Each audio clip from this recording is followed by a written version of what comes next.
श्री कृष्ण कहते हैं, वह व्यक्ति जो अपनी मृत्यु के समय मुझे याद करते हुए अपना शरीर त्यागता है, वह मेरे धाम को प्राप्त होता है और इसमें कोई संशय नहीं है। जन्म लेने वाले के लिए मृत्यु उतनी ही निश्चित है जितना कि मृत होने वाले के लिए जन्म लेना। इसलिए जो अपरिहार्य है उस पर शोक मत करो। श्री कृष्ण कहते हैं, वह जो वास्तविकता में मेरे उत्कृष्ट जन्म और गतिविधियों को समझता है, वह शरीर त्यागने के बाद पुनः जन्म नहीं लेता और मेरे धाम को प्राप्त होता है। जो होने वाला है वो होकर ही रहता है और जो नहीं होने वाला है वह कभी नहीं होता। ऐसा निश्चय जिनकी बुद्धि में होता है उन्हें चिंता कभी नहीं सताती है। श्री कृष्ण कहते हैं, अपने परम भक्तों जो हमेशा मेरा स्मरण या एक चित्त मन से मेरा पूजन करते हैं, मैं व्यक्तिगत रूप से उनके कल्याण का उत्तरदायित्व लेता हूँ। अच्छे कर्म करने के बावजूद भी लोग केवल आपकी बुराइयां ही याद रखेंगे। इसलिए लोग क्या कहते हैं इस बात पर ध्यान मत दो, तुम अपना कर्म करते रहो। इतिहास कहता है कि कल सुख था, विज्ञान कहता है कि कल सुख होगा, लेकिन धर्म कहता है कि अगर मन सच्चा और दिल अच्छा हो तो हर रोज़ सुख होगा।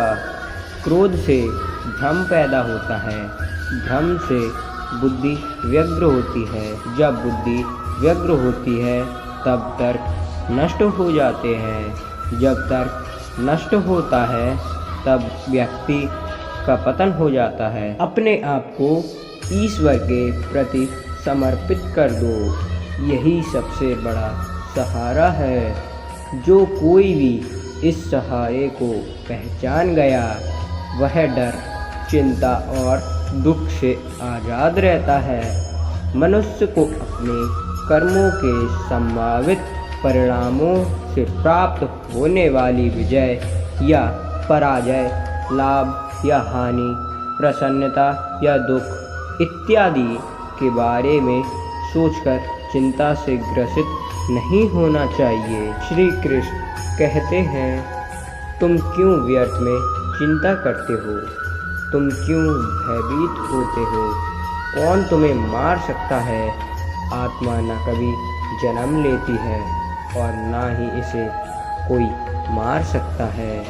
ये ही जीवन का अंतिम सत्य है। श्रेष्ठ पुरुष को सदैव अपने पद और गरिमा के अनुरूप कार्य करने चाहिए, क्योंकि श्रेष्ठ पुरुष जैसा व्यवहार करेगा तो इन्हीं आदर्शों के अनुरूप सामान्य पुरुष भी वैसा ही व्यवहार करेगा। मानव कल्याण ही भगवत गीता का प्रमुख उद्देश्य है।